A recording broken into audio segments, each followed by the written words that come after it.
Hello friends, ఈరోజు మనం ఈ వీడియోలో ఒక కాలంలో నల్ వాల్యూస్ ఉన్నప్పుడు ఏ విధంగా వాటిని హ్యాండిల్ చేయాలి అన్నది తెలుసుకుందాం. ఫస్ట్ థింగ్, మనం నా ప్రీవియస్ వీడియోని మీరు చూసినట్లయితే అసలు నల్ అంటే ఏంటి, ఎటువంటి సినారియోస్లో కాలంకి నల్ వాల్యూస్ని ఇన్సర్ట్ చేయాలి అన్నది చాలా క్లియర్గా తెలుసుకున్నాం. ఒకవేళ మన కాలంలో నల్ ఉంటే ఎటువంటి జాగ్రత్తలు తీసుకోవాలి అన్నది కూడా తెలుసుకున్నాం. బట్ ఈ వీడియోలో మనం ఆ, ఎలా హ్యాండిల్ చేయాలి, కాలంలో నల్ వాల్యూస్ ఉంటే ఏ విధంగా హ్యాండిల్ చేయాలి అన్నది తెలుసుకుందాం. ఫస్ట్ వన్, దీనికోసం నేను ఎంప్లాయీ టేబుల్ని తీసుకున్నాను. సో దీన్ని రన్ చేస్తే నాకు వచ్చిన రిజల్ట్ సెట్ ఇది. ఇక్కడ మీరు చూడండి, కమిషన్ అన్నది వన్ ఆఫ్ ద కాలం. ఈ కాలంలో ఇక్కడ నాకు నల్ వాల్యూస్ ఉన్నాయి. చూసారా, కొన్నిటికి వాల్యూస్ ఉన్నాయి, కొన్నిటికి వాల్యూస్ లేవు. సో ప్రీవియస్ వీడియో లాగే మనం ప్రీవియస్ వీడియోలో equal to not equal to use చేసి నల్ వాల్యూస్ని కంపేర్ చేయకూడదు అన్నది తెలుసుకున్నాం. మరి ఎలా చేయాలో ఇప్పుడు చూద్దాం. బట్ ప్లీజ్, మీరు ఇదే ఫస్ట్ టైం నా ఛానల్ని విజిట్ చేస్తుంటే మీకు నచ్చినట్లయితే లైక్ చేయండి, షేర్ చేయండి, మీ ఫ్రెండ్స్కి ప్రమోట్ చేయండి. So let's get started. నా రిక్వైర్మెంట్ ఏంటంటే ఎంప్లాయీ డీటెయిల్స్ కావాలి. సో ఏ ఎంప్లాయీ డీటెయిల్స్, ఎవరికైతే కమిషన్ వస్తుందో వాళ్ళ డీటెయిల్స్ మాత్రమే నాకు డిస్ప్లే అవ్వాలి. ఇక్కడ మీనింగ్ ఏంటి, కమిషన్ ఉండకూడదు వాళ్ళకి, అంటే నాట్ ఈక్వల్ టు నల్ అయి ఉండాలి. అలా అని not equal to null compare చేయకూడదు. సో ఏ విధంగా చూడాలో చూద్దాం. సో రిక్వైర్మెంట్ ఏంటి, need to get the details of the employees who are getting commission. So let's start. Select start from employee as usual. అన్ని డీటెయిల్స్ కావాలి కాబట్టి స్టార్ యూజ్ చేస్తున్నాను. నెక్స్ట్ మనం కమిషన్, ఇప్పుడు ఇక్కడ ఉండేది నాట్ ఈక్వల్ టు యూజ్ చేయకూడదు. మరి అటువంటి సినారియోలో మనం ఏం యూజ్ చేయాలి, ఈజ్ నాట్ నల్, ఇదండి. సో ఈ ఈజ్ నాట్ నల్ అన్న ద్వారా మనం ఏం తెలుసుకోవచ్చు అంటే, రో బై రో మనం ఏదైతే మెన్షన్ చేస్తున్నామో ఈ కాలంలో ప్రతి ఒక్క రోని చెక్ చేసి అది నల్లా కాదా అనేది చెక్ చేస్తుంది. ఒకవేళ నల్ కాకపోతేనే అప్పుడు ఆ రో ట్రూ అవుతుంది, లేదంటే ఫాల్స్ అవుతుంది. చూడండి, first where commission is not null కదా, ఫస్ట్ రో ఇది. సో ఈ కమిషన్ టేబుల్ మీద మనం వేర్ కండిషన్ రాసాం. ఈజ్ నాట్ నల్, నల్లా కాదా, ఇక్కడ ఏంటి నల్ కదా, మనం ఏమంటున్నాం నాట్ నల్ అంటున్నాం, అంటే నల్ అయి ఉండకూడదు. ఇక్కడ ఏంటి నల్, సో ఇక్కడ ఫాల్స్. నెక్స్ట్ రో చూడండి, నల్ కాదు, ఇక్కడ ఇన్పుట్ అన్నది ఉంది, డేటా అయితే ఇచ్చున్నారు, సో ఇది ట్రూ. ఇక్కడ నెక్స్ట్ రోకి వాల్యూ ఉంది, సో ఇది కూడా నాట్ ఈక్వల్ టు నల్లే. నెక్స్ట్ చూడండి, ఇక్కడ వాల్యూ లేదు, నల్ ఉంది, ఇక్కడ కండిషన్ ఫాల్స్ అయింది. ఈ విధంగా ప్రతి ఒక్క రోని ఈ కాలంకి చెక్ చేస్తూ వస్తుంది. ఏదైతే నాట్ ఈక్వల్ టు నల్ అయి ఉంటుందో అంటే అక్కడ డేటా అన్నది ఉండాలి. అటువంటి రోస్ని మాత్రమే ట్రూ చేసి మనం ఒక సెట్లో పెట్టుకుంటుంది. రిమైనింగ్ ఇక్కడ టోటల్ ఏమేమి డిస్ప్లే చేయమన్నాం, అన్నిటినీ ఇక్కడ స్టార్ యూస్ చేస్తున్నాం కాబట్టి అన్ని కాలమ్స్ డిస్ప్లే చేయాలి. దానికి రిలేటెడ్ టోటల్ రోని ఫెచ్ చేసి మనకి రిజల్ట్ సెట్గా ఇస్తుంది. సో ఎగ్జిక్యూట్ చేద్దాం. చూసారా, మనకి నల్ ఉన్న వాల్యూస్ రాలేదు, ఓన్లీ నాట్ నల్ ఉన్న వాల్యూస్ మాత్రమే డిస్ప్లే అయ్యాయి. వాటి యొక్క ఎంప్లాయీ డీటెయిల్స్ మాత్రమే ఫెచ్ చేసాం. ఓకే, నెక్స్ట్ మన సినారియో ఏంటంటే, నాకు ఎవరికైతే కమిషన్ ఉండదో వాళ్ళ డీటెయిల్స్ని నేను రిజల్ట్ సెట్ ఫామ్ చేయాలి. అంటే నా requirement need to get the details of an employees who whose commission is null. ఎవరిదైతే కమిషన్ నల్ అయి ఉంటుందో వాళ్ళ డీటెయిల్స్ మాత్రమే గెట్ చేద్దాం. చాలా సింపుల్, సేమ్ అండి. Select star from EMP wear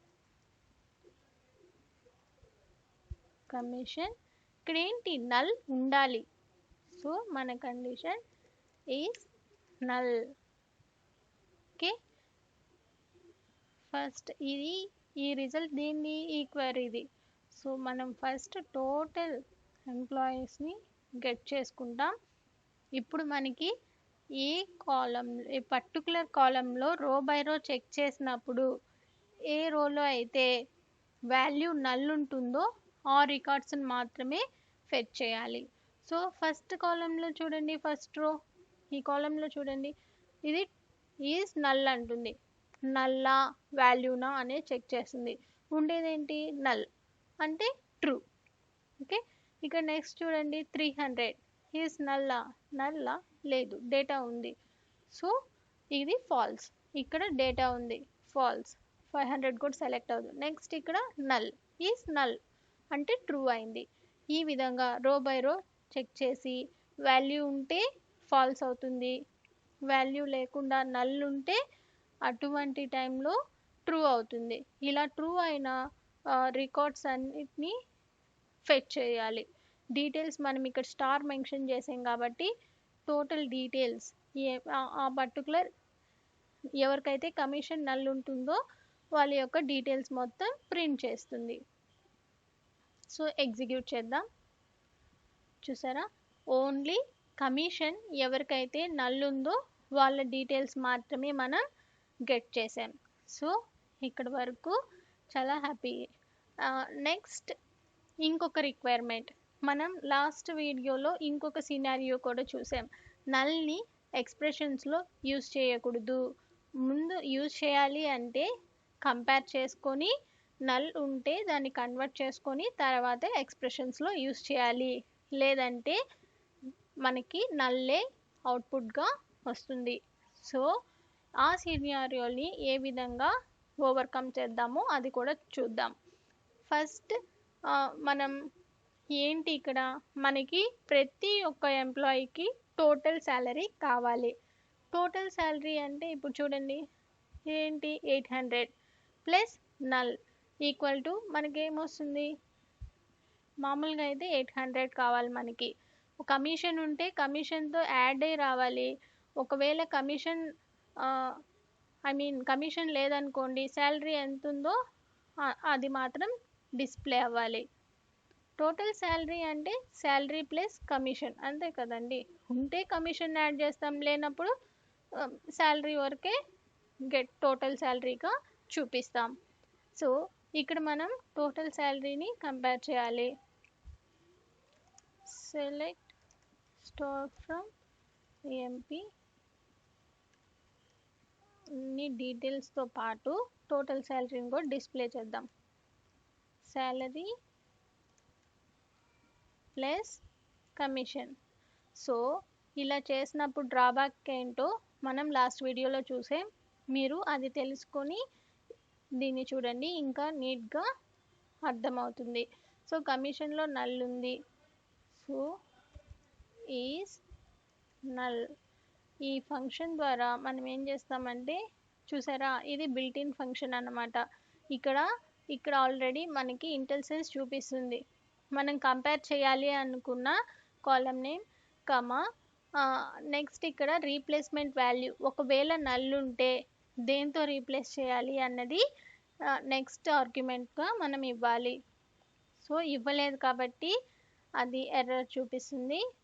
comma second argument, ఒకవేళ కమిషన్ లేదనుకోండి నల్ ప్లేస్లో నేను ఏం చేస్తానంటే జీరోని రిప్రజెంట్ చేస్తున్నాను. ఇప్పుడు చూద్దాం.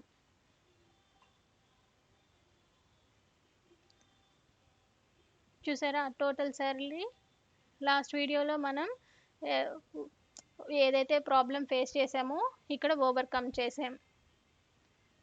సో ఇలా, బట్ ఇక్కడ చూడండి కాలం నేమ్ అయితే లేదు. ఇది మనం జనరేట్ చేసిన ఎక్స్టెండ్ చేసిన కాలం కాబట్టి, సో దీనికంటూ ఒక వాల్యూ, ఒక కాలం నేమ్ ఇద్దాం యాజ్ టోటల్ సాలరీ. సో అది జస్ట్ అలియాస్ అండి. ఇప్పుడు చూడండి టోటల్ శాలరీ అన్న కాలం నేమ్తో మనం కావాల్సిన ఎక్స్ప్రెషన్ని మనం ఇలా డిఫైన్ చేసుకొని టోటల్ శాలరీని ప్రతి ఒక్క ఎంప్లాయీకి గెట్ చేసుకున్నాం. సో ముందు ప్రీవియస్ వీడియో చూసి ప్రాబ్లం ఏంటో తెలుసుకోండి, తర్వాత సొల్యూషన్ని చూడండి, ఇంకా నీట్గా అర్థమవుతుంది. సో మీకు ఎటువంటి డౌట్స్ ఉన్నా కమెంట్స్ ద్వారా నాకు తెలియచేయండి. Okay, and please like, share and subscribe to my channel. Thank you for watching.